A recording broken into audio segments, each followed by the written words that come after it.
सोचिए, पहाड़ों में बसा एक खूबसूरत सा गांव, रामपुर।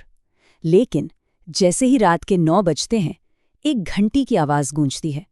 और ये आवाज, ये कोई आम घंटी नहीं है, ये एक आतंक की दस्तक है। और इस आतंक की पहली झलक वो हमें मिलती है गांव के सरपंच विक्रम सिंह के इस सवाल में। एक ऐसी चेतावनी जो सीधे हमें उस रहस्य की गहराइयों में खींच लेती है। तो सवाल ये उठता है कि आखिर ऐसा क्या है उस एक आवाज में कि पूरा का पूरा गांव खौफ में जीता है। चलिए, आज की इस कहानी में हम इसी सवाल का जवाब ढूंढने निकलेंगे। पता लगाते हैं कि आखिर रात के 9 बजे ऐसा क्या होता है जो रामपुर के लोगों को घरों में कैद कर देता है। तो सबसे पहले इस रहस्य को समझने के लिए हमें जानने होंगे वो नियम जो रामपुर में जिंदगी और मौत का दूसरा नाम है। ये नियम सुनने में बड़े अजीब लग सकते हैं, पर रामपुर में यही जिंदगी की गारंटी है। हर रात बिना किसी भूल चूक के हर घर को इन 3 नियमों का पालन करना ही पड़ता है। ये समझिए कि अंधेरे के खिलाफ उनकी एकमात्र ढाल है, उनका सुरक्षा कवच। और फिर एक रात इन नियमों की असली परीक्षा होती है। आर्यन अपने घर में बंद है।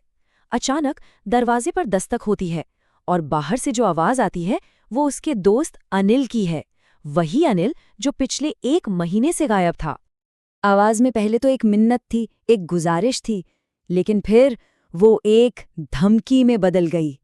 आवाज तो बिल्कुल अनिल की ही थी, पर उसके लहजे में कुछ ऐसा था जो इंसानी नहीं था, कुछ बहुत ही गलत था। उसी पल आर्यन को अपने पिता के शब्द याद आते हैं, एक चेतावनी जो उसे एक बहुत बड़ी, एक भयानक गलती करने से बचा लेती है। वो दरवाजा बंद रखता है क्योंकि वो समझ जाता है बाहर जो भी खड़ा है वो उसका दोस्त अनिल तो बिल्कुल नहीं है। लेकिन सवाल ये है कि आखिर ये खौफ, ये डर आया कहाँ से? इसका जवाब हमें गांव के उस अतीत में मिलेगा जिसे सब भूल जाना चाहते हैं। अगली सुबह होती है और आर्यन के पिता विक्रम सिंह उसे गांव के बाहर एक पुराने मनहूस कुएं के पास ले जाते हैं। ये वो जगह है जिसे देखकर ही किसी की भी रूह कांप जाए। और यहीं गांव के सारे काले राज दफन हैं। और इसी कुएं पर आकर इतिहास खुद को दोहराता हुआ नजर आता है। देखिए, 50 साल पहले की एक दुखद घटना आज के इस खौफ से सीधे सीधे जुड़ी हुई है। ये श्राप, ये एक चक्र है, एक साइकिल जो हर 50 साल में अपना शिकार ढूंढता है। और इस पूरे श्राप की जड़ में है एक माँ का बेइंतहा दर्द। उस गरीब लड़के की माँ ने अपने आखिरी सांसों में पूरे गांव को श्राप दिया था, और इसी श्राप की वजह से हर 50 साल में रामपुर का एक बच्चा मौत का साथी बनने के लिए चुन लिया जाता है। अब देखिए, हर कहानी में एक ऐसा किरदार होता है जो चेतावनियों को नजरअंदाज करता है ना?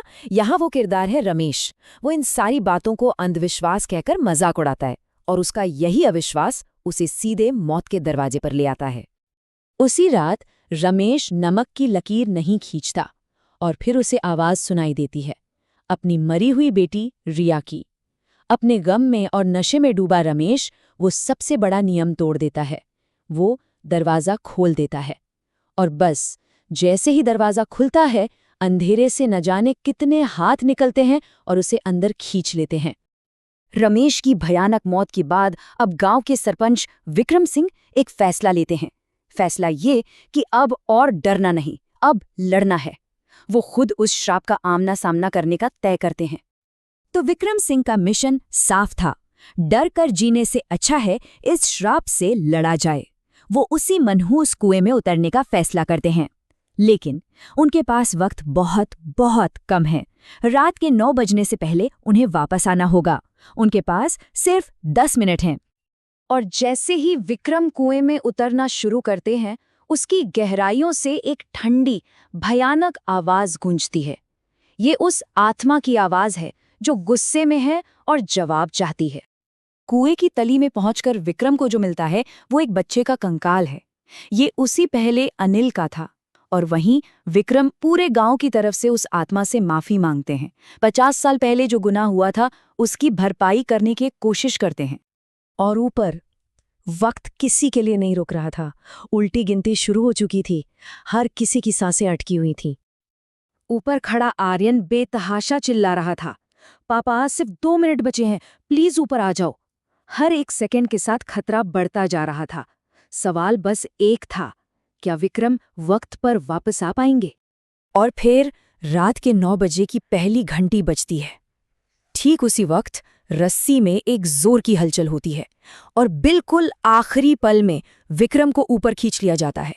वो बच गए थे।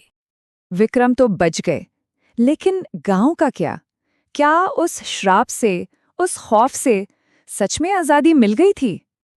हाँ, उस रात के बाद रामपुर सच में बदल गया। विक्रम की माफी ने उस श्राप को तोड़ दिया था। अब रात के 9 बजे के बाद कोई दस्तक नहीं होती थी, कोई डरावनी आवाज नहीं आती थी, सिर्फ एक खामोशी थी, एक शांति। लेकिन जैसा होता है, हर कहानी अपने पीछे कुछ सवाल जरूर छोड़ जाती है। जैसे रमेश का असल में क्या हुआ था, और आर्यन का दोस्त अनिल, क्या वो कभी वापस नहीं आया? ये कुछ ऐसे सवाल हैं जिनके जवाब शायद हमेशा के लिए उस कुएं की गहराइयों में ही दफन हो गए।